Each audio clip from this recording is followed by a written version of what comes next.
Please turn your Bibles with me to 1 John chapter 3, verses 16 to 18. 1 John chapter 3, verses 16 to 18.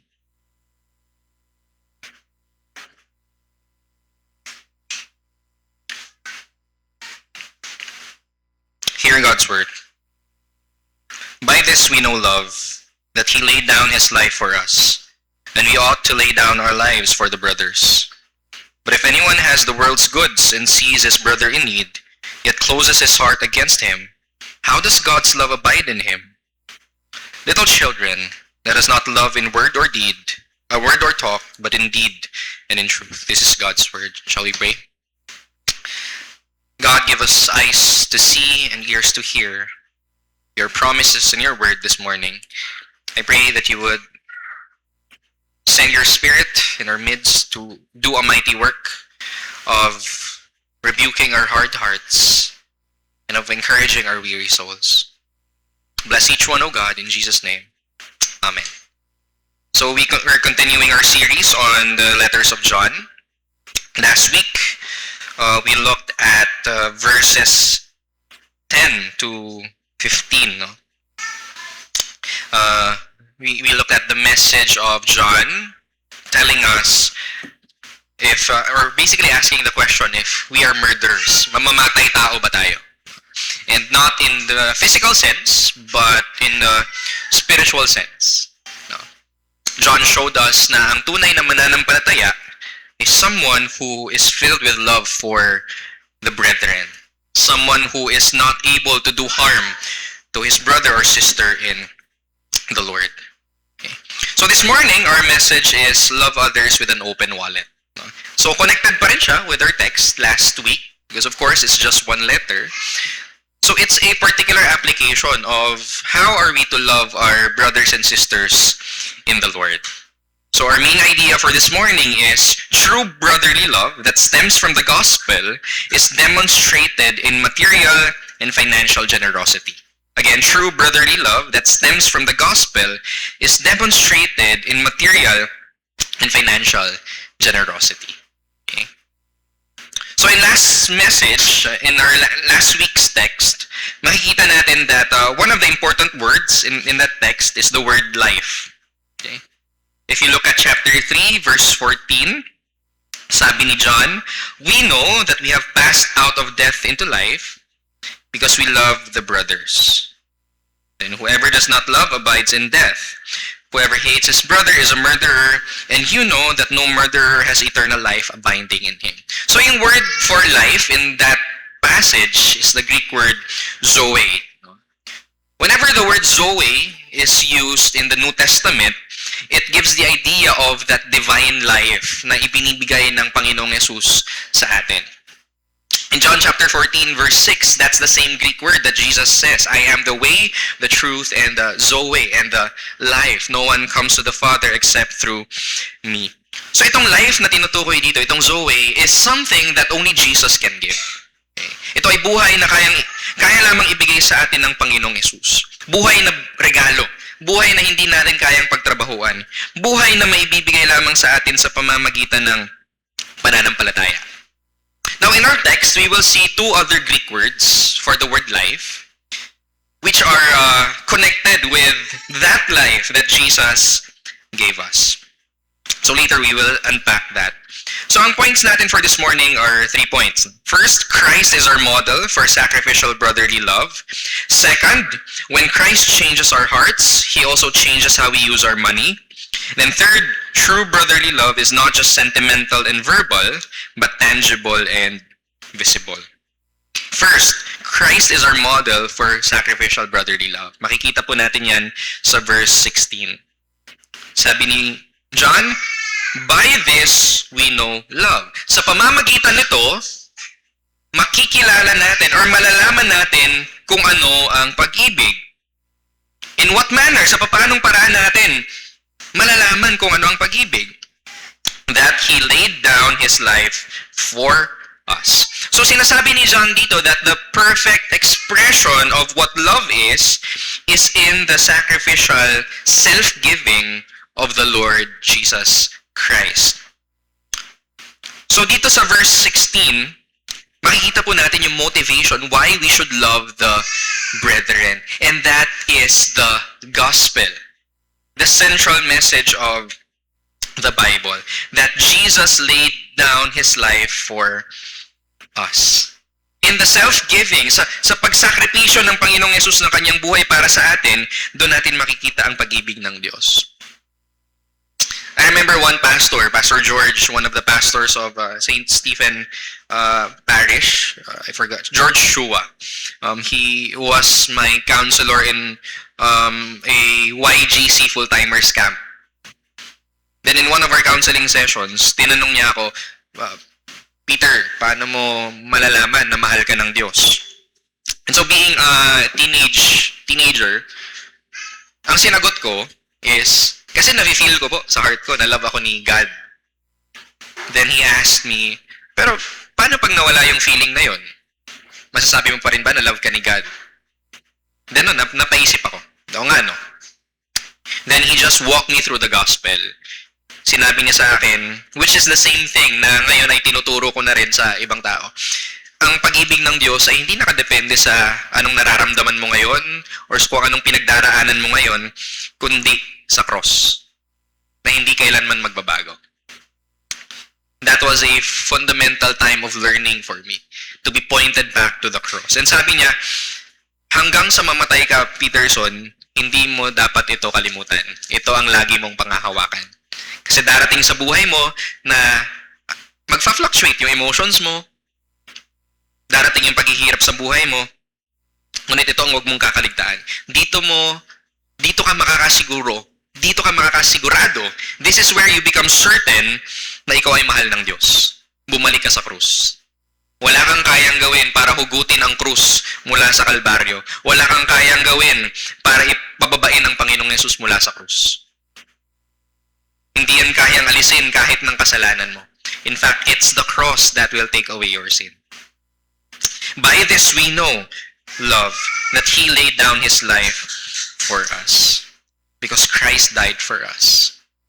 And itong kamatayan ng Panginoong Jesus na ito, it's not just something that is sentimental.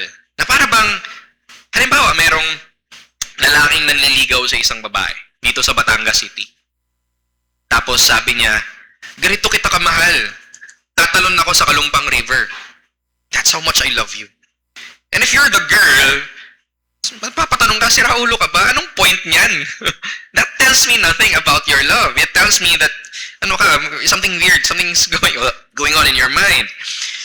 So yung death ni Christ, yung sacrificial death niya, it's not just something sentimental na para bang pinakita niya lang na ganito kita kamahal. I will lay down my life for you. But it is an atoning death. Kailangan, it's necessary that Jesus, the Son of God, must die for the cross because there is no other way for you and me, sinners, to be saved. Jesus had to die. Wala nang ibang paraan. In order for sins to be paid for, para mabayaran ang kasalanan nating mga tao, kailangang tao din ang mag-represent sa atin. Because it's the human nature that sinned, human nature must also represent the human nature. Human nature must pay for that, for sin. But here's the problem. Can an ordinary human pay for the sins of another sinful ordinary human? And the answer is no. So para magkaroon ng atonement, para magkaroon ng pagbabayad ng kasalanan, kailangan hindi lamang siya tunay na tao, but at the same time tunay na Diyos. Sapagkat Diyos lamang ang kayang magpatawad ng kasalanan. Diyos lamang ang kayang maparusahan ng hindi natutuluyan. Okay? Diyos lamang ang maaaring maka-receive nung puot at galit ng Diyos nang hindi natutunaw, if we may use that term. Only man can pay for the sins of another man, yet at the same time, this man must be truly God, so that sins could truly be satisfied, justice could truly be satisfied. And the only person who could do that is Jesus Christ. Truly God and truly man. Hindi lamang siya namatay sa krus para i-stir up yung emotions natin. Ay, ganun ako ka-love ni Jesus, namatay talaga siya. But that death was necessary. Kailangan ang anak ng Diyos ang mag-alay ng kanyang buhay nang sa gayon ang mga kasalanan natin ay mabayaran. In the cross, we see the greatness of our sin. Sa krus po natin makikita kung gaano karumal-dumal ang kasalanan natin.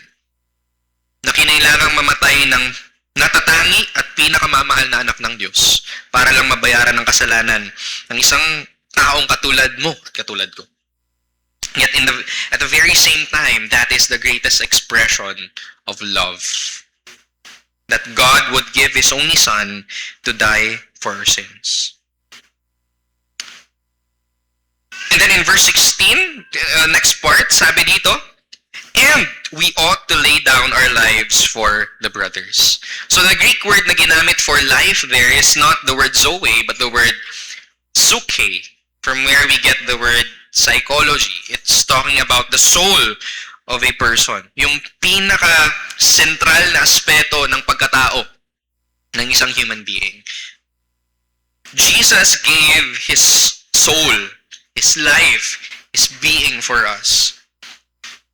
And once we receive that, sabi ni John, we ought to lay down our lives for the brothers. So yung pag-aalay ng Panginoong Yesus ng kanyang buhay, it now radically transforms. Binabago nito ang puso ng isang tao nang sa gayon matututo na rin siya to move out of his or her comfort zone in order to give his life to someone else. Greater love has no one than this, that a man lay down his life for his friends. Sabi ng ating Panginoong Jesus. That you would consider that your soul no longer belongs to you, belongs to Christ. And if your soul belongs to Christ, your life, your soul now also belongs to His body.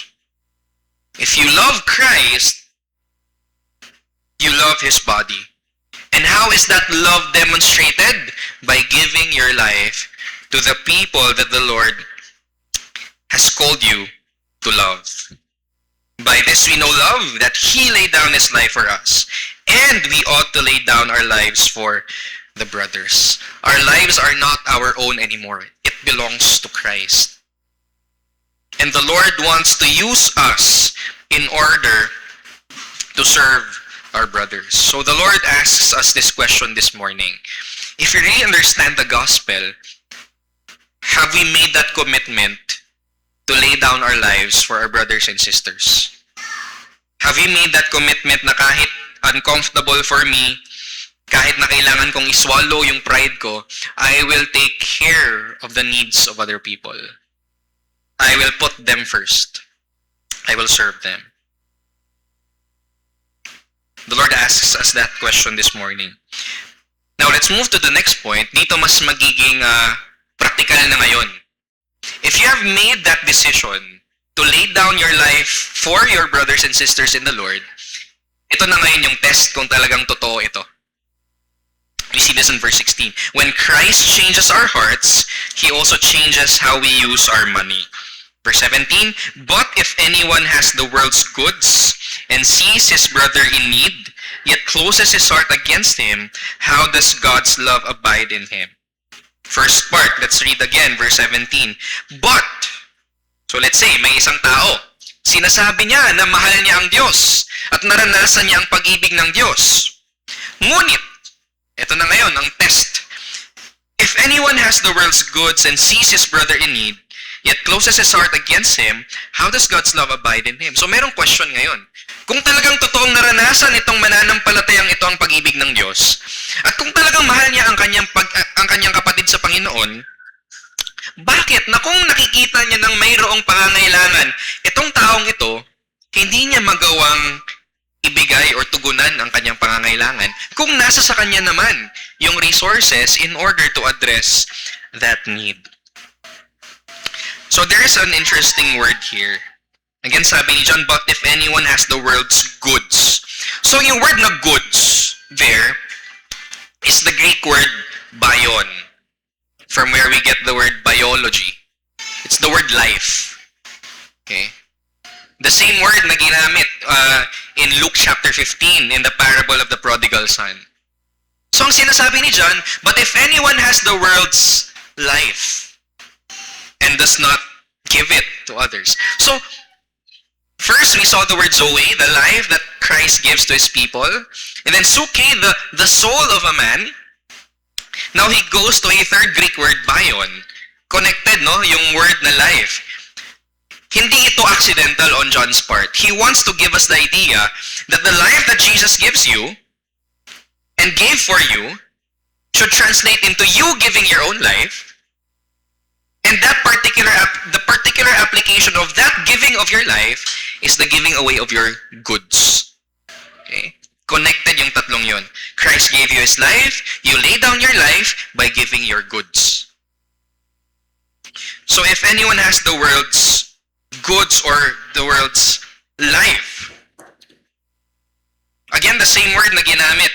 Now we get the weight of this command.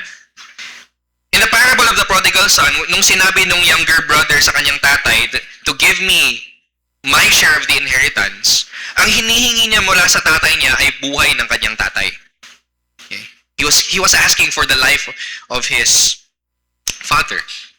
It was essentially the younger son telling his father, I wish you were dead and I only want your stuff. Sana mamatay ka na lang kasi gusto ko nang makuha yung mana mo. Life niya yun eh. Pinagtrabahuan niya yun. Ginugol niya yung kanyang oras, yung kanyang effort para maipundar yung mga bagay na yun in order to give life to his family, in order to give life to his servants, and then kukunin lang ng anak. Now that very same word is what we encounter in verse 17. To give out of our increase means we are giving out of our very own lives.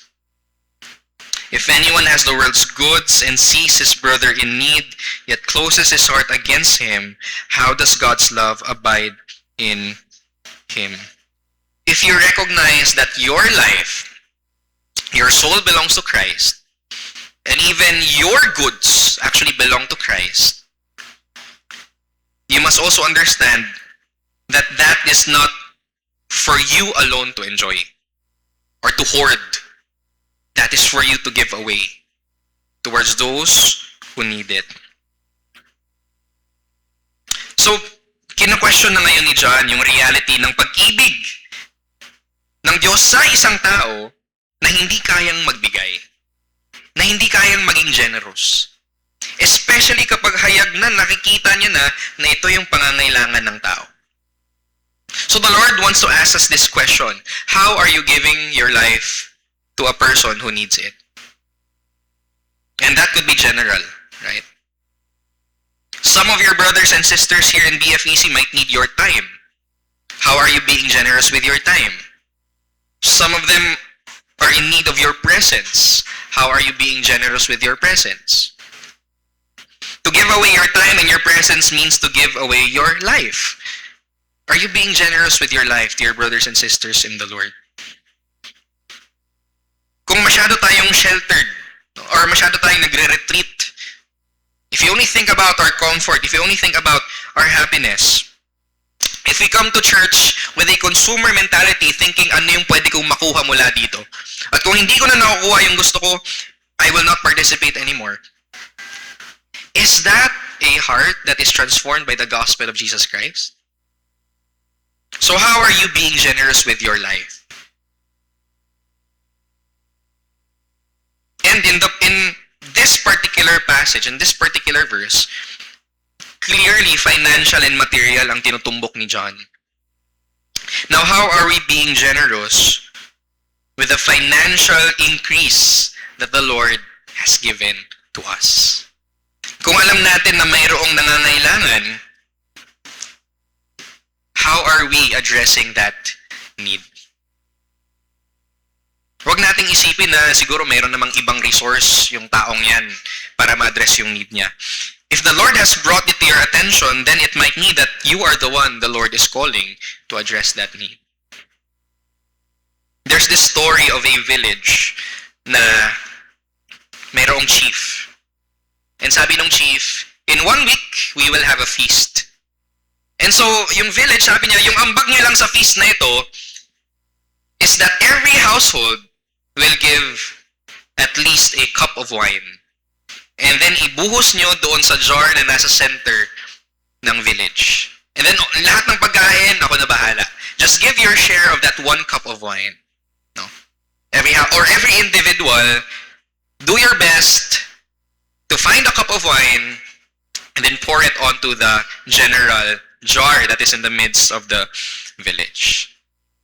So for that week, nandun yung mga tao, meron silang daladalang mga cup, binuhos nila doon sa jar na nasa center ng village, until the feast day came.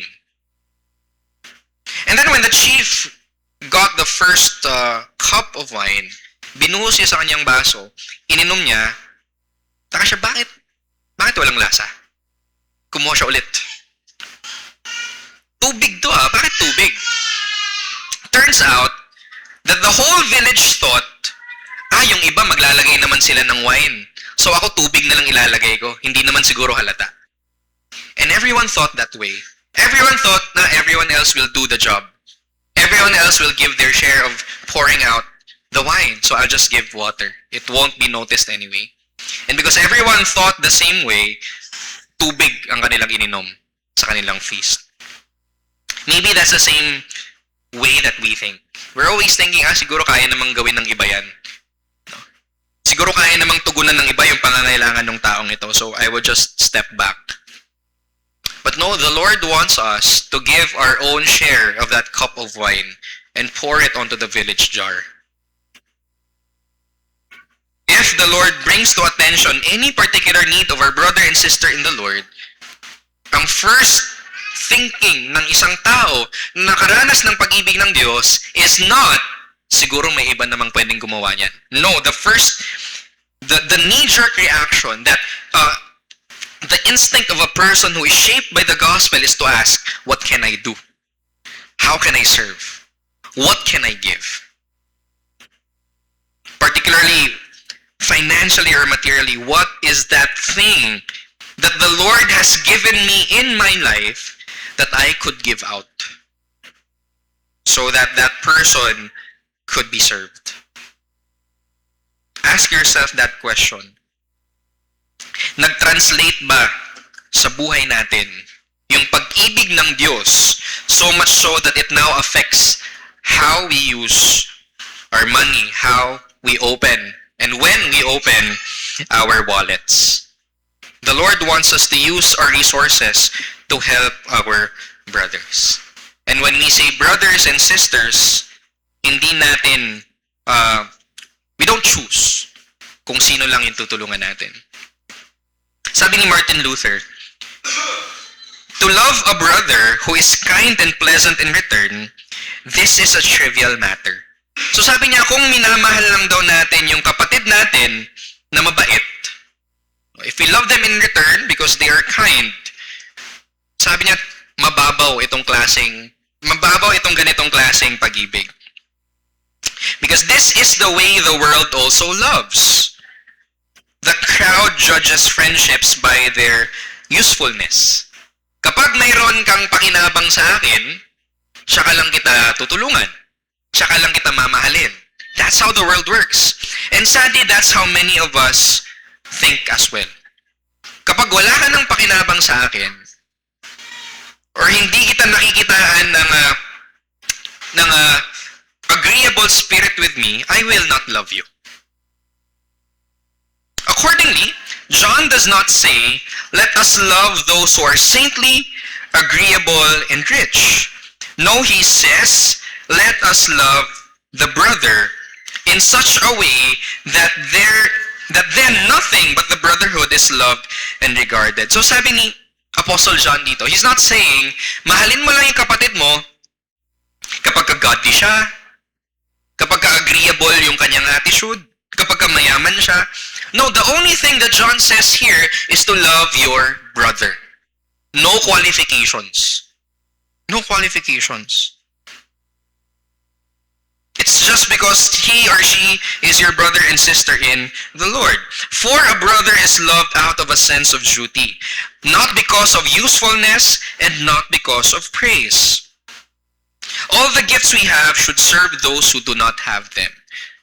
So ang tinuturo po sa atin dito ng Panginoong Jesus and the Apostle John is to simply love the brother regardless of who they are. To show them love and care even if everything that person has is the opposite of what you have. Different ethnicity, different personality. But if he is a brother, if she is a sister, love them. Nung nagkwentuhan kami ni Pastor Joel, one of the vows that he had to take when he became the pastor of his current congregation is, do you promise to serve both the faithful and the unfaithful? Do you promise to serve both the faithful and the unfaithful? Do you promise to serve those who spend time with you, who open their homes to you, and also those who hate you and who shut their doors on you? That is the kind of love that John is talking about here. Nung minahal tayo ng Panginoong Jesus, He did not wait for us to be cleaned up. Hindi niya inantay na magbago muna tayo ng ugali bago niya tayo minahal. But rather, He loved us in our sinfulness, and that is the love that transformed our hearts. So again, the question for us is, are we ready to give out of our goods, our life, to those who are in need? Third and last point, true brotherly love is not just sentimental and verbal, but tangible and visible. Verse 18, sabi ni John, little children, let us not love in word or talk, but in deed and in truth. Sabi niya, wag sana sa salita lang. Sana makita din. In many churches, even in my previous church, we're fond of using the word family, right? Back in my church, it's always UECG family, UECG family. Here, BFEC family. And it's a good word. It gives us the idea na we are one in Christ, we are brothers and sisters. However, merong danger that treating or calling one another family is just a sentimental thing that has no practical value. Kung hindi naman tunay na nakikita at nararanasan yung pag-ibig na yon, then what's the sense of calling someone your brother or your sister or your family? That means absolutely nothing. So yun yung sinasabi ni John dito. So yes, John values words spoken in love. Meron kasing ding mga tao na mahina doon. For example, there are parents that I was able to talk to who say na, oo, hindi ako masyadong affectionate sa words ko, pero natutugunan ko naman yung pangangailangan nila. That's all my kids need. Mali din. Because what children need isn't just your financial provision, but your words of affirmation, your presence, your love, your words of love. So hindi naman sinasabi ni John to not use words at all. No. Dapat. John is just saying, wag lang words. Wag sana sa salita lang yung pag-ibig nyo, but let it be holistic. If you are able to call someone your brother or sister or family, then may the reality of those relationships be seen in how you treat, how you serve one another, and how you are generous with your resources. John values love expressed through words, but more than that, physical needs require physical goods. Physical needs must be addressed with physical goods. That is only natural, and that should be true with all of us. So tinatanong tayo ng Panginoon through His Word this morning, yung brotherly love ba natin dito sa church is just something that is sentimental?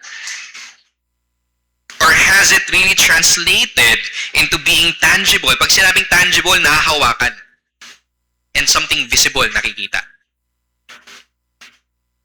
Is true brotherly love seen in BFEC? Seen in how you relate to one another and address one another's needs? Serve one another through tangible and physical ways, or baka it's just lip service? If this is not seen in our church, then maybe we are united by something else rather than the gospel.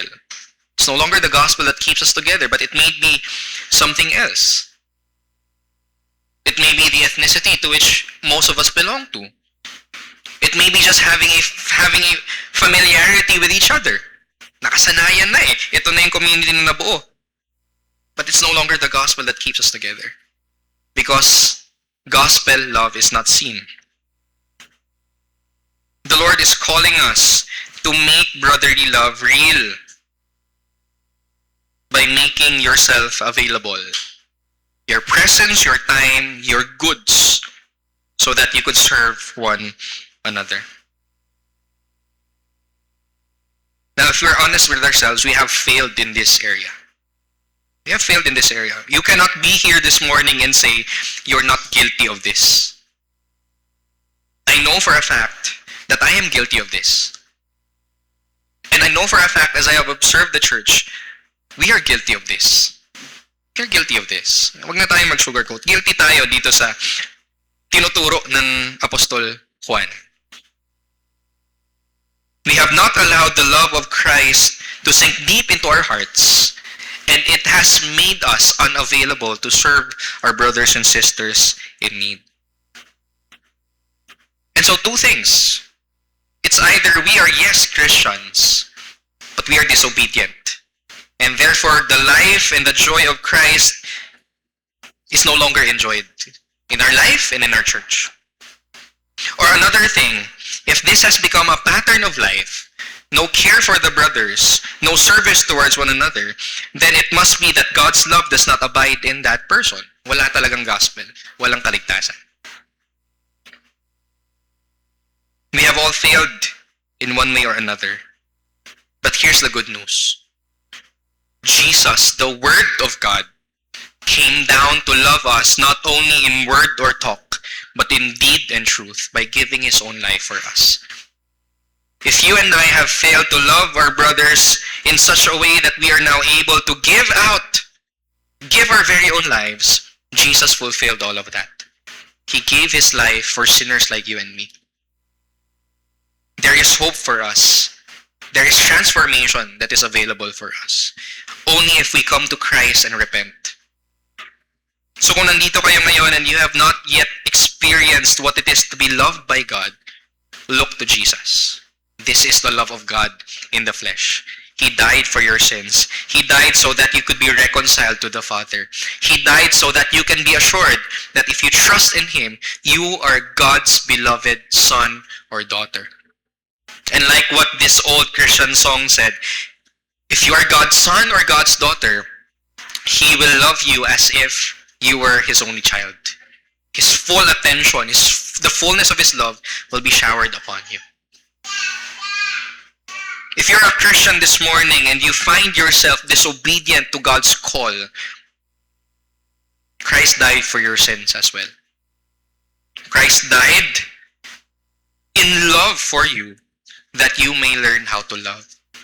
So whenever you find it difficult to love someone else, whenever you find it a struggle for you to give out from your own wallet to others, remember the sacrifice of Jesus. God gave His Son for you. And if God gave His Son for you, what is a few thousand pesos to give away to someone who is in need? What is but an hour or two to spend with someone who needs your time? What is your presence compared to the sacrifice of Jesus?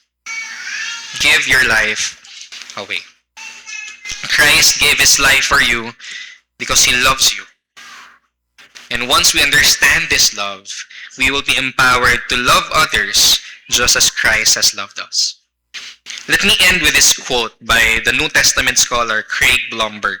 Sabi niya, If stewardship is a sign of a redeemed life, then Christians will, by their new natures, want to give. So sabi niya, stewardship is a sign of a redeemed life. Kung talagang tinubos tayo ng Panginoong Yesus, we recognize that everything we are and everything we have do not belong to us. Tayo ay mga katiwala lamang. And if that is true, then it's only natural, since we have been given new natures, for Christians to want to give. It will no longer be a struggle for us to be generous, but rather it will flow naturally, just like a human being breathes and just like a fish swims in water. That is how a Christian loves, and that is how a Christian gives out of his life. I hope and pray that we were challenged this morning to seek to grow deeper in our knowledge and experience of God's love, that we may better love others, especially by loving others with an open wallet. Let's pray. Let's give thanks to the Lord. Father, thank you for your word and thank you for your gospel that changes hearts and lives. We confess to you how much we have fallen from your will, how much we have fallen from your glory, how it is easier for us to be selfish, how it is easier for us to not care for other people. Lord, thank you for the gospel that tells us that though we were undeserving, you gave your Son. Though we were undeserving, you were determined in love to save us, to show us and shower us with your mercy and grace. That it took the death of your Son to reconcile us to yourself. Lord, help us to rest in this gospel truth, to immerse ourselves into this message of grace, that we might learn to love our brothers and sisters, especially loving them by using the material gain and financial growth that you have bestowed upon us. Help us to love our brothers, not only with our material possessions, but with our very lives, with our time, with our presence. And help us to love our brothers, not only those whom we think are useful or deserving, but even those whom we find no common ground with whatsoever, because they are our brothers and sisters. So Lord, I pray that you would bring this gospel love to our church, nurture us in the gospel, correct us, O God. If there is any need for repentance in our lives, may you cause us to place our faces down on the ground and seek your mercy. Lord, we lift up to you each and every soul that is here this morning, and even those who are not here. I pray that your word and your spirit would do a mighty work of bringing life to dead souls, of reviving and waking up slumbering spirits. Lord, we love you above all. We ask all of these things in the name of your Son. Amen and amen.